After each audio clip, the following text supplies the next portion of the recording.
Yeah, but like, I've never been to Waffle House. All I know is that people throw hands at Waffle House. And so I would assume that there's like something more that goes on there. Listen, if people start boxing at Waffle House, I want to know why. But I also want to know why Waffle House is actually called Waffle House. Because like, it seems so simple, but maybe there's something more to it? I don't know. Let's watch this video on Waffle House. Okay, I'm just going to be honest with you. I actually debated on which channel I was going to upload this video on because on one hand, we're going over a business and the business model that it has. But on the other hand, this restaurant is basically the Roman Colosseum of the South. And I'm pretty sure if you eat there enough, you actually get a deployment patch from the US military. Regardless, I wore my schnazziest tank top for the occasion. Today we're talking about Waffle House. Okay, just to be completely clear with everybody, I was pretty sure I was not going to get caught off guard because Waffle House is already absolutely crazy. I started looking into it and then found out that Waffle House is somehow connected to the Manhattan Project from World War II. I'm sorry, what? We're not starting this off with the Manhattan Project. Are you kidding me? Waffle House? Really? Holy, okay. I didn't expect that to be the fucking thing. Their food is the bomb? Mods, take Rollo outside. Too. So they managed to actually surprise me, and we're gonna get to it right after a word from our sponsor. Yeah, babe, what's up? Hey, I need a boombox. Okay, I can go get you one. Perfect. All right, I'm gonna let the sponsorship go through. You guys can't fight me with it. Where's that boombox that I asked for? Oh, it's right here. I got it for you. What is this? The boombox. No, I wanted something to play music with. Oh, that kind of boombox. Yeah, I got this instead. Okay, we'll go to the store and get me a boombox so I can listen to music. Can I keep this one still? I don't care. This video is brought to you by Delete Me, okay? Super simple business model. You give them money, they turn around and they make sure that online data brokers are not selling your personal information online. Okay, what does that have to do with anything? What was the skip beforehand? You click that little box that says, I agree to the terms and conditions. You've basically just agreed to allow them to harvest as much of your personal information as humanly possible. They then turn around and sell that to online data brokers, and that's how they can afford to offer you a free service. But when you have Delete Me, they go and they monitor all of these online data brokers for your personal information, and then if they find it, they submit all the opt-out forms on your behalf, so they have to take down and stop selling that information. So when you buy Delete Me, you're not actually buying anything, you're just buying your way out of all the negative consequences of all the free shit that you've already gotten. And because they continue to monitor those data brokers, you're buying yourself out of all the future negative consequences of all the free shit that you haven't even gotten yet. So if you want to give Delete Me a try, there's going to be a link and a discount code down below. Let's get back to the video. All right, Waffle House. Our story begins with a gentleman by the name of Tom Faulkner. This man graduated from law school at 23 years old, passed the bar, and immediately gets drafted in 1940 in the days leading up to World War II. Because he graduated from college, he's presented with two different options. He can A, go straight into officer training, and that's a 3-year commitment, or he can just be a normal draftee and go in as an enlisted soldier, and that is a 1-year commitment. Now you gotta remember, at this point in time, like 1940, while World War II is currently going on, America's not involved yet. The attack on Pearl Harbor has not happened, and prior to the attack on Pearl Harbor, the American people did not want to go to war. Because of that, Tom Faulkner figures, hey, we're not actually going off to war. I don't want to waste 3 years of my time just being in the military, not actually, you know, fighting a war or whatever. So he chooses to be a draftee. Goes into the military as an enlisted soldier, E1 private. From there, goes off to basic training. As soon as he gets through basic training, the attack on Pearl Harbor ends up happening. America enters the war. He immediately opts to go into OCS training and commits for 3 years. After he completes the officer training course, he actually gets slotted to be a counterintelligence officer, where he does, and I quote, a lot of top secret stuff. You see, my identity must remain mysterious and my mission secret. I cannot reveal it to you. You can actually tell in the interviews that he gave later on in his life, like in his 70s, 80s, and 90s, that he's still not sure what he is and what he isn't allowed to talk about. But he did end up telling us that basically it was his job to try to sneak onto military bases, not as military personnel. So he would basically disguise himself as like a painter or a carpenter or whatever, and try to infiltrate a US military base to expose weaknesses within the system to help counteract enemy spies. So he does that for Wait. You're telling me that we can have an entire job, right? An entire job that's based on like sneaking on the base. Nice pause. You're welcome. But that's kind of fun. I would love it. Listen, you'd never catch me in the military. I'm a little too weak. I'm a little too weak, and unfortunately have like heart issues. Can't do it. My like stepdad was in the military, but no, I can't. It's just not in the cards for me. But the idea of sneaking onto a military base just for like the fun of it is great. We love to see it. That's so fun. For a couple of years, and then one day he ends up getting orders like, hey, you're going to Knoxville, Tennessee. And he's like, okay, for what? And they're like, don't fucking worry about it, just show up. So he shows up in Tennessee and he's given his orders, and those orders, I'm paraphrasing here, but they're essentially, hey, here's your partner. You two are gonna hop in that truck and you are gonna drive it from Knoxville, Tennessee to Los Alamos, New Mexico. You guys are gonna dress in plain clothes. You're not gonna look at what's inside the truck. You're not gonna talk about what's inside the truck. You're gonna take this map and take that exact route. This route avoids every major city and every major highway. You were going to drive straight there 53 hours straight, taking turns. What was in there? Fucking Demon Core? Stopping for any reason They whatsoever. mentioned And he does Manhattan this for the Project. next year and a half, pretty much non-stop. And then like 20, 30 years after the fact, he finds out that he was actually hauling the majority of the enriched uranium for all of the nuclear testing and the building of nuclear weapons. Which, as we all know, brings about the end of World War II, at which point he gets out of the military. I meant that as a joke. I didn't actually expect him to have like a shit ton of uranium. The only reason I know what a fucking like demon core is the only reason I know what a demon core is because we played that fuck ass game where we built an atomic bomb in our backyard. That's literally the only thing I know about it. Pre-watch confirmed. I'm so sorry. That's the only thing that came to mind. I would think if they don't want you to talk about it. He brought up the what is it? Sure. All right. Well, fuck you guys. Fuck you all.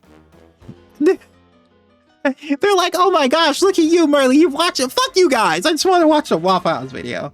Moves back home to Atlanta, Georgia. Also, he didn't say they had the demon core. He had uranium, which I don't think is the demon core. He ends up selling the house right next Fuck door you to guys. his to another guy by the name of Joe Rogers, and they pretty much become best friends. Joe Rogers was also an Army veteran. He was actually a pilot that flew B-24s in World War II. When Joe got back home after the war, he did not want to go off to college, so he actually just took the first job that he was offered, being a short order cook at a now defunct restaurant chain known as Toddle House. He worked his way up, becoming a restaurant manager, then eventually becoming a regional manager. And then one day, his neighbor and best friend, Tom Faulkner, real estate agent, always looking for the next investment, comes to him and is like, hey, I'm thinking about opening up my own restaurant. I can get the real estate deal going on that side. I just wanted to know, if I opened up and bought a franchise of Toddle House, would you be willing to run it for me? Now, at this point, it's 1954, 1955. Joe Rogers has a ton of experience inside the restaurant industry, and he basically tells his best friend, hey, don't open a Toddle House. You should start your own thing. Toddle House's business model isn't that great. If you start your own restaurant, I will help you run it. He then goes off on vacation with his family, and by the time he comes back, Tom Faulkner has already bought the real estate and comes to Rogers and is like, cool,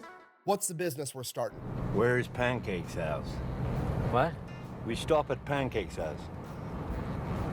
And within the span of 6 months, the very first of what is now the legendary restaurant chain of Waffle House opens. And Waffle House is legendary. This just looks like a Waffle House. Even if Sorry. you've never been to a Waffle House, you've heard about Waffle House because, Kid Rock got in a fight there. You've got Haley Booth.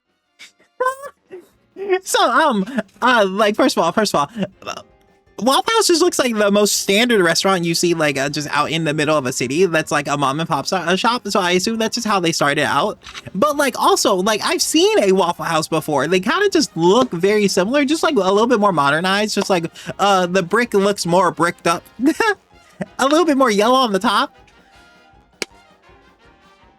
I don't know. It seems like they haven't changed much, especially for their design. Despite there are obviously very big changes here, but compared to other places, remember how McDonald's used to look like old McDonald's? You remember how old McDonald's used to look like what are they fry little trays of fries, right? And nowadays all of them just look like black boxes. That's so weird. It used to be so cheery, yeah. But Waffle House just looks it looks like it probably hasn't changed much. Waffle House, you've heard about Waffle House because, Kid Rock got in a fight there. You've got Haley Booth, the viral Waffle House cook known as the Last Chairbender. The Last Chairbender! I've seen this! There's entire subreddits and YouTube channels almost exclusively dedicated to all the fights that break out at Waffle House. I remember the first time I went to a Waffle House, I stretched first, I grabbed a GoPro, I was ready to yell World Star, nothing Nothing exciting happened. I just had delicious breakfast at like 3 o'clock in the morning, which is probably 99% of people's experiences because despite all of the negative PR, Waffle House makes a ton of money and has an incredible business model. Damn. Waffle House had about $1.4 billion in revenue last year, which is about $650,000 per location. And when you take into consideration that each Waffle House is absolutely tiny, that's really impressive. Out of their 2,100 tiny Waffle House locations, their yearly stats are 58 million cups of coffee, 124 million waffles, 153 million servings of hash browns, 272 million eggs, which is about 2% of all the eggs consumed in the United States of America, and 85 million strips of bacon. Yes, I did the math. That is about 8,000 miles worth of bacon. I worry what you just heard was, give me a lot of bacon and eggs. What I said was, give me all the bacon and eggs you have. So Waffle House. That's a shit ton of fucking goddamn. Like holy shit. That is a lot of that is a lot of stuff that goes into it. 2% of all eggs in the US is a ridiculous thing. Because, well, obviously the US is fucking huge. But at the same time, holy jeez. That's a lot that they sell. They have to be super fucking. Where's the nearest Waffle House? Let's check. I'm Googling it. Let's see. Nearest Waffle House to me. Nearest Waffle House. You can't stop me. Let's see. Nearest Waffle House is 280 miles away. We're so fucked. We're so cooked. Fuck me, man. All right. Whatever. God damn. All right. You know what? Waffle House, we'll get to you one day. I've seen them before when I've gone on trips outside the state. Short day trip, I'm not doing that. You're not catching me outside like that. Listen. Especially with the weird smoke stuff. That's annoying. Is obviously doing something right. What exactly are they doing? Well, it all comes down to their business model and their branding. Now, with the Waffle House branding, all the negative PR about fights always breaking out at Waffle House, in a way, has actually helped them out a ton because Waffle House, by and large, is pretty much a regional chain. It's primarily down in the South. Yet, Waffle House has become a household name pretty much everywhere in America. You could have never even seen a Waffle House, and you already know Waffle House is open 365 days a year, 24 hours a day. Aren't they open during storms? Why do you know they serve breakfast? Because their name is fucking Waffle House. I mean, look at this sign. You're driving down the road, you see that, you know everything you need to know. They sell breakfast. Sometimes you want waffles at midnight. If you're not from there and you don't know what a Denny's or a Perkins or an IHOP is, you have no idea. It's just a restaurant. Maybe. Waffle House, they're selling waffles, which means there's why? Okay. Why are you guys saying if a Waffle House is closed during a storm, run? Why are there multiple people saying this? If they're all open during a storm, that's the Waffle House scales? What do you mean the Waffle House scales? Yeah, waffles are a breakfast thing. They're literally just made with all the same thing that pancakes are made. If a Waffle House is closed, it's gonna be bad. What? You don't know? They have a scale, motherfucker. You all know that I'm just in uncultured. You know me. Leave me alone, God. Waffle House is the intelligence behind FEMA and DARPA. No, the fuck it isn't. All right, let's continue watching this video. Shut the fuck up talking to me. 99% chance they sell other breakfast food.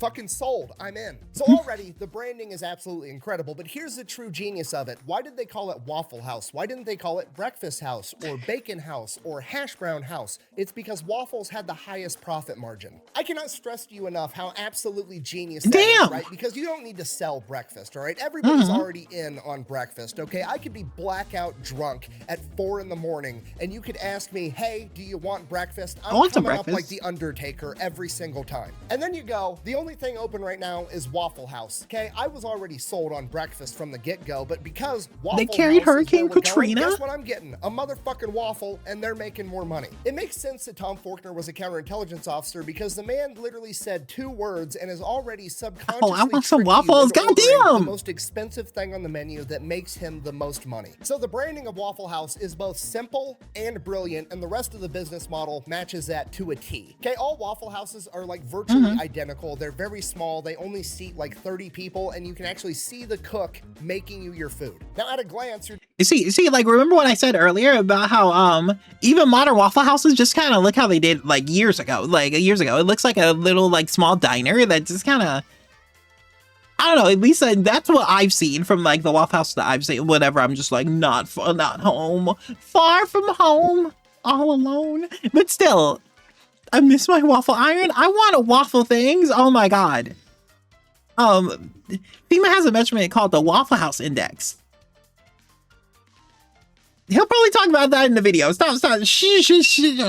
Your faces. Like, oh, they're just going for that like 1950s drive-through type of a vibe, which they are, but there's way more to it than that. Because the restaurant is so small, the kitchen never has the opportunity to get bogged down, meaning that they're moving tables very, very quickly. So instead of having one kitchen and 100 customers, you've got one kitchen and 30 customers, and you can just turn those tables over 3 times faster, which pretty much guarantees that every customer is going to get exactly what they wanted. Okay, they're not going in there for 5-star dining. They're going in there because they're hungry and they want breakfast, and now they're going to get breakfast really quick in a small setting that doesn't feel like a packed restaurant where they have to wait in line to be seated. And I know what you're thinking. What that if was a lot of syrup. just reaches its maximum capacity, right? What if it's just completely full with a line out the door 24/7 every day of the year? Waffle House surely would build a bigger Waffle House, right? No, we're going to take the same parking lot, and right next to that first Waffle House, we're going to build a second fucking Waffle House, okay? The plan is working, and if it's not broke, don't fix it. Which is one of those things that seems dumb, but is actually brilliant. So obviously, speed is key to this business model, and they've done themselves a big favor with their menu, because their menu is overwhelmingly simple, okay? It's literally one side of one piece of paper. Okay, the entire menu is comprised of like 10 things. They have this looks like so old school, and it's so cute. Eggs, toast, biscuits, gravy, butter, and syrup. Guess how many flavors of syrup they have? 1. It's fucking syrup flavored syrup. The entire menu is simple, exactly how it's supposed to be. Oh, sorry, they have hash browns too. Sorry, 11 things, not 10. Anyways, moving on. Another reason they do so good is they actually might be the best fast food chain when it comes to taking care of their employees. They pay them higher than average, they have super flexible schedules, and they're one of, if not the only fast food chain that actually offers all their employees healthcare and dental insurance. Okay, and I know what you're all right. Let's go get jobs at Waffle House. Who needs a job? Who needs a job here? Who doesn't have like an extra, like, who doesn't have a job? Like, who doesn't have a job here? Go to Waffle House. Listen. You may get into a fight every once in a while, but they have dental to clear that up, okay? You lose a tooth, you don't gotta worry. It's perfectly fine. Not the J word, a job. Like, what? No, go get a job. They have syrup flavored syrup. Yes. Why is Waffle House treat everyone better than like other? Maybe that's why they have so much business. When you're happy to work at a place because it gives you so many benefits, it gives you like all these things, you're probably more willing to go, oh my God, is that what they're talking about with the storm bullshit?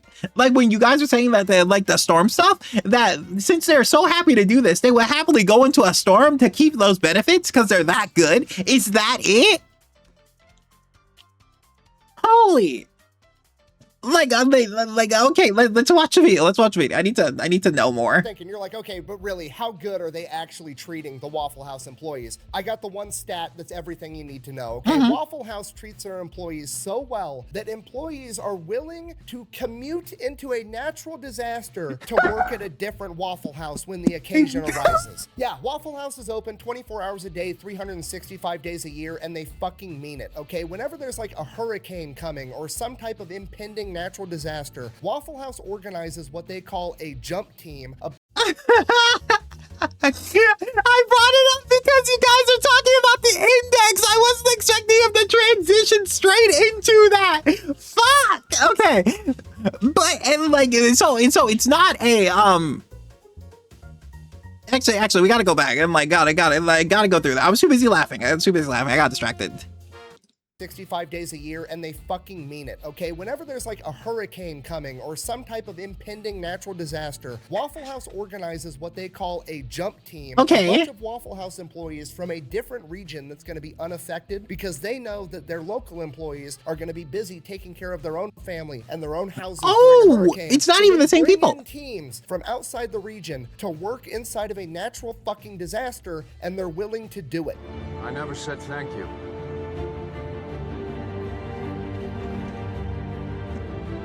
And you'll never have to.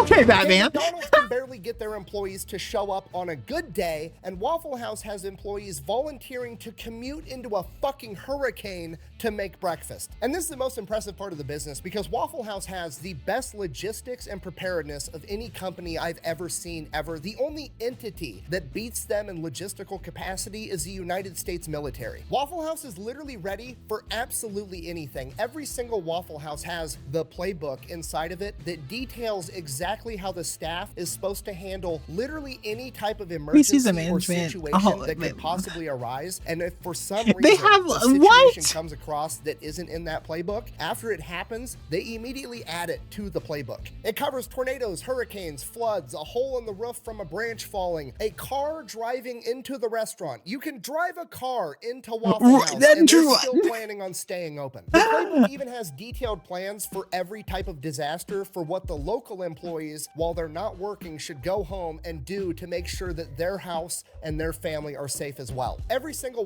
So you're telling me that Waffle House of all places, like genuinely has a emergency book for any type of scenario. Is it the type of thing where like if something new happens, will they add it to the book? Or is it just like the fast food codex of Stardies? Waffle House doesn't close when they had one day off. Noah had the keys and all the locks had to be replaced. Wow. So like if no one could get inside, they fully just replace the locks. That's crazy. Oh, you mentioned that? Sorry, I'm stupid. Sorry. I'm dumb. I was too busy, too astounded by a car being through the Waffle House and them saying go home with it. But also at the same time, like the thing that he brought up of them actively having, like, not only does the book help the story, it actively helps their employees with their home prep for storms. That McDonald's could never. Fuck McDonald's, man. I never worked at McDonald's. I don't think I ever will. I don't have to. I have a degree. Go home and do to make sure that their house and their family are safe as well. Every single Waffle House has a backup generator. The stovetop, it runs on propane, and they have a bunch of extra propane tanks on hand. Flashlights, candles, batteries, backup water. They have a special menu of what they're able to serve when the water is out and they're running on reserve water. When a Waffle House location is going to be in a disaster area, that Waffle House stocks up on extra food, and then all of the neighboring locations in the unaffected area also stock up and stage food there to get them more food when they need it. If Waffle House is a standing structure, those motherfuckers are serving breakfast come hell or high water. I'm not leaving. I'm not leaving. I'm not fucking leaving!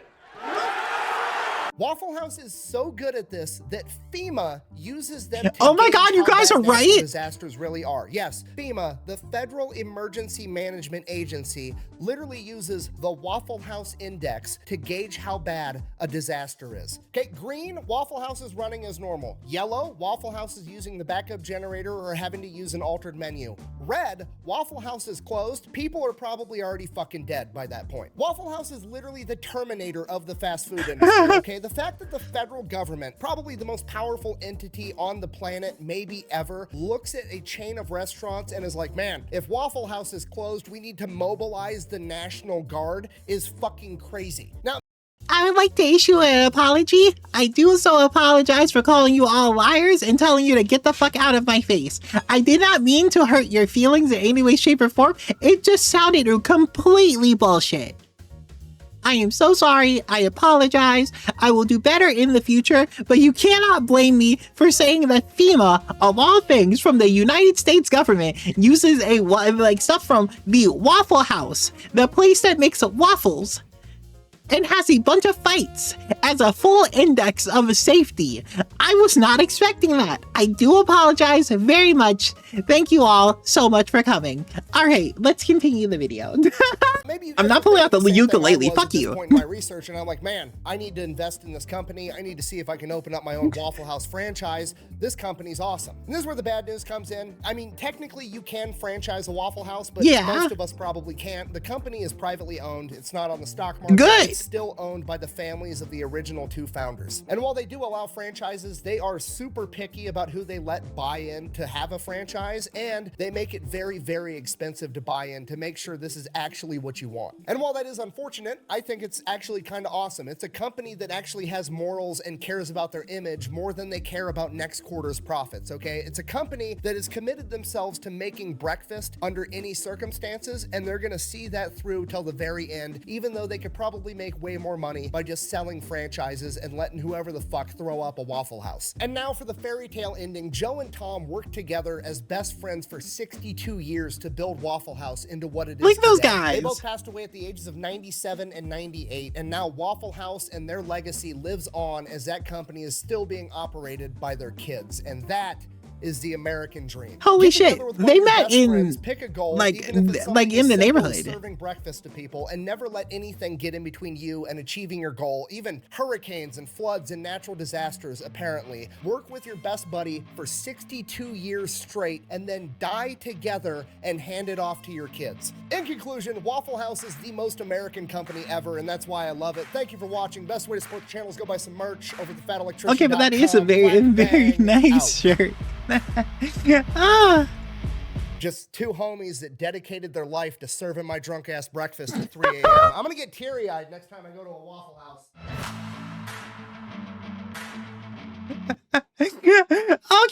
Okay. Holy fuck, what are you saying? That Waffle House was like this crazy? I was not expecting it out of all places, Waffle House to be like this. Like, I knew Waffle House was just a place of jokes and like throwing hands, but does the publicity from all of those so-called fights actually make it more popular? Like, even younger people will want to see what's up with a Waffle House and just find a really good place to go eat? Like, is it literally a part of their marketing? Holy... Oh my god, like, Waffle House is... Damn! You gotta stay open. The fact that they treat their employees so well is something that's so commendable. Like, we love to see that. I love to see that. But I wasn't expecting them to be like that deep in the marketing scene. No wonder you get this popular, despite being something that's relatively small. He said, did he say something like 2,000 stores? Which compared to like other fast food isn't like that crazy, right? But like, still, it's extremely popular. So much so that they're making that much money. That's insane. Holy shit. I wasn't expecting Waffle House to just be kind of like the goat of what, like fast food? Would we count this fast food? Or do we count this something else? Either way, it's fucking amazing. Holy shit. We gotta go to Waffle House.